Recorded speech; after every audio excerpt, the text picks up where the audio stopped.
اسی طرح دوسرا کام ہمیں یہ کرنا ہے وسوسے سے بچنے کے لیے کہ آپ اپنے آپ کو مشغول رکھیں. کیا ہوتا ہے نا، جب دن بھر آپ مشغول رکھو گے، آپ بزی رہو گے، تو شیطان آپ کے ذہن و دماغ میں برے خیالات ڈال نہیں پائے گا. برے خیالات اور وسوسے ڈالنے کا موقع ہی نہیں ملے گا اس کو، کیونکہ آپ مشغول ہو، آپ خالی نہیں بیٹھے ہو. اور جب آپ خالی بیٹھو گے، حرکت میں نہیں رہو گے، تو پھر نتیجہ یہ ہوگا کہ شیطان بار بار آپ کے ذہن و دماغ میں برے برے خیالات ڈالے گا، وسوسے کا عادی بنائے گا، اور پھر مکمل طور پر آپ کو اپنی جال میں پھنسا کر کے چھوڑ دے گا. اسی طرح ایک کام یہ بھی آپ کریں کہ نیک دوست بنائیں آپ، جو صاحب علم و بصیرت ہو. دوست بہت ہیں دنیا کے اندر، اور ہر کوئی دوستی کرنا چاہتا ہے. جس کے پاس دولت ہے، جس کے پاس شہرت ہے، ہر کوئی چاہتا ہے کہ بھائی وہ ہمارا دوست ہو، ہمارا اپنا ساتھی ہو. اور یہ دنیا کی بڑی کڑوی سچائی ہے کہ اگر آپ کے پاس دولت نہیں ہے، آپ غریب ہو، تو لوگ یہ بتانے میں بھی بے عزتی محسوس کرتے ہیں کہ وہ ہمارے رشتہ دار ہیں یا ہمارے اپنے قریبی. لیکن جب آپ کے پاس دولت آ جائے، شہرت آ جائے، فیم آ جائے، سب کچھ آپ کی جھولی میں، آپ کے قدموں میں اللہ نے لا کر کے ڈال دیا ہو، تو لوگ فخر سے آ کر کے کہیں گے کہ یہ ہمارا رشتہ دار ہے، یہ ہمارا دوست ہے، یہ ہمارا قریبی ہے. اور اس کو جو ہے لوگ اپنی ذات سے اور اپنے تعلقات سے جوڑنے کی کوشش کرتے ہیں کہ اس سے ہمارا رشتہ بڑا گہرا ہے. یہ سچائی ہے میرے بھائیوں. بتانے کا مقصد یہ ہے کہ ہمیشہ نیک دوست بنائیں، جو آپ کے پیسوں کی وجہ سے، آپ کی شہرت کی وجہ سے آپ کا دوست نہ بنا ہو. اخلاص اور للہیت کے ساتھ اس نے آپ سے دوستی کی ہو، اور وہ صاحب علم و بصیرت ہو. یہ بھی بہت ضروری ہے، کیونکہ کسی بیوقوف کو دوست بناؤ گے، وہ اپنی بیوقوفی کی وجہ سے آپ کو نقصان پہنچائے گا. کسی ایسے شخص کو دوست بناؤ گے جو علم والا ہی نہیں ہے، جس کے پاس دین کی سمجھ ہی نہیں ہے، جو بالکل گمراہ ہے، بھٹکا ہوا ہے، وہ آپ کو کیا دے گا؟ برائی دے گا. وہ آپ کو کیا دے گا؟ برائی کی باتیں آپ کے سامنے رکھے گا. تو جو صاحب علم و بصیرت ہے، جب اس کو آپ دوست بناؤ گے نا، تو معاملہ یہ ہوگا کہ ہمیشہ آپ خیر میں رہو گے، بھلائی میں رہو گے. اس کے علاوہ دیکھیے، وسوسے کو ختم کرنے کا ایک علاج یہ بھی ہے کہ گھر والوں کے ساتھ بیٹھیں، بات چیت کریں.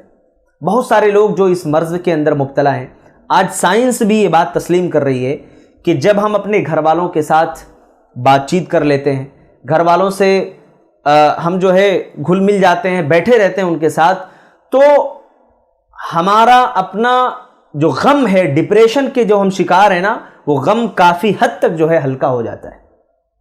یہ بات سائنس میں مان رہی ہے، تسلیم کر رہی ہے. تو ہمیں یہ کرنا ہے کہ ہم اپنے گھر والوں کو وقت دیں، ان کے ساتھ بیٹھ کر کے بات چیت کریں، گفتگو کریں.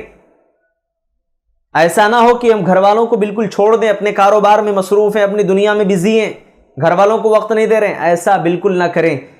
اللہ تبارک و تعالی ہے نا، ہم سب کو اس پر عمل کی توفیق دے. اور آگے چلیے، اسی طریقے سے غم اور ڈپریشن سے ہے نا، وسوسے سے بچنے کا ایک طریقہ یہ بھی ہے کہ دوستوں کے ساتھ پسندیدہ جو جگہیں ہیں اس کی سیر کریں، جہاں فحاشی برائی نہ ہو، بے حیائی نہ ہو.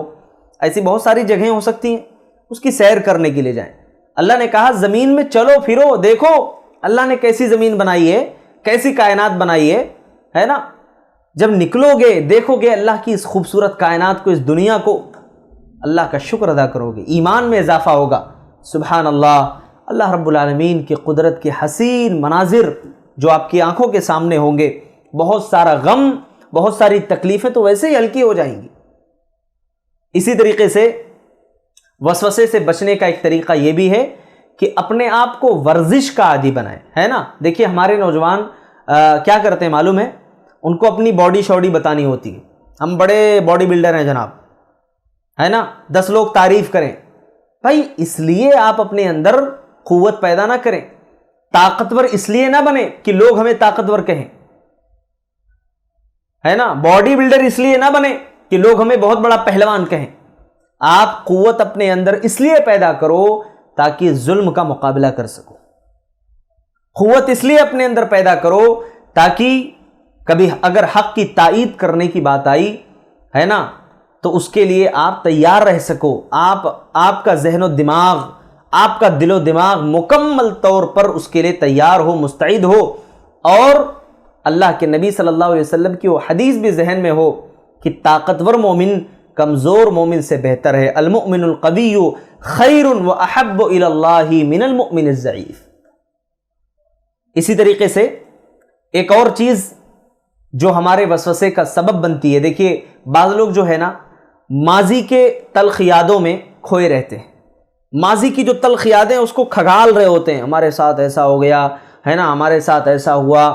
اب وہ جب تمام باتیں ذہن و دماغ کے اندر آئیں گی، نتیجہ کیا ہوگا بھائی؟ پریشان ہوں گے، ٹینشن کے شکار ہوں گے، وسوسے کے عادی بن جائیں گے۔ تو جو تلخ ماضی ہے نا ہمارا، اس کو مت کھگالیے، اس کو چھوڑ دیجیے۔ اسی طریقے سے مستقبل کے خدشات جو ہے نا بھائی، آج اللہ تعالیٰ نے زندگی دی ہے، آج اللہ تبارک و تعالیٰ نے آپ کو صحت دیا ہے، کل ایک دن کے بعد یا آج ہی کے دن شام میں آپ کے ساتھ کیا معاملہ ہوگا پتہ ہے؟ ہمارے ساتھ کیا معاملہ ہوگا پتہ ہے؟ کچھ نہیں پتہ۔ تو عرض کرنے کا مطلب یہ ہے کہ ماضی کی تلخ یادوں کو اور مستقبل کے خدشات میں بالکل بھی نہ پڑیں کہ ہمارے ساتھ ایسا ہوگا، ہمارے ساتھ ویسا کہیں نہ ہو جائے ہے نا، ہمارے بچوں کا کیا ہوگا۔ ارے اللہ کے بندو، جو غم ہے، جو تکلیف ہے، جو آنے والی ہے، اس کو آپ ہٹا نہیں سکتے ہو، اور بہت زیادہ سوچ کر کے آپ اس چیز کو بدل نہیں سکتے ہو، ہے نا۔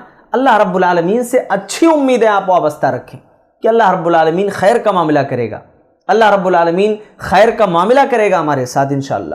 تو مستقبل کی جو خدشات، اکثر لوگ بیچارے اسی میں پریشان رہتے ہیں، مستقبل میں دیکھو ہمارے اتنے بچے ہیں، ہماری فیملی ہے، کیا ہوگا، مجھے یہی ٹینشن ہے، یہی غم ہے۔ ارے اللہ کے بندو، جب اللہ تعالیٰ نے اس دنیا کے اندر ہمیں اور آپ کو پیدا کیا ہے تو ہماری روزی کا ذمہ بھی اللہ کے حوالے، ہماری زندگی بھی اللہ کے لیے۔ اب اللہ تعالیٰ نے جس کے مقدر میں جتنی چیزیں، جتنی روزی لکھی ہے، وہ اس کو مل کر کے رہے گی۔ آپ کے پریشان ہونے سے، آپ کے پھٹکنے سے نہ اس میں کوئی اضافہ ہونے والا ہے، نہ اس کے اندر کوئی کمی ہونے والی۔ یہ بات آپ ذہن نشین کر لیں۔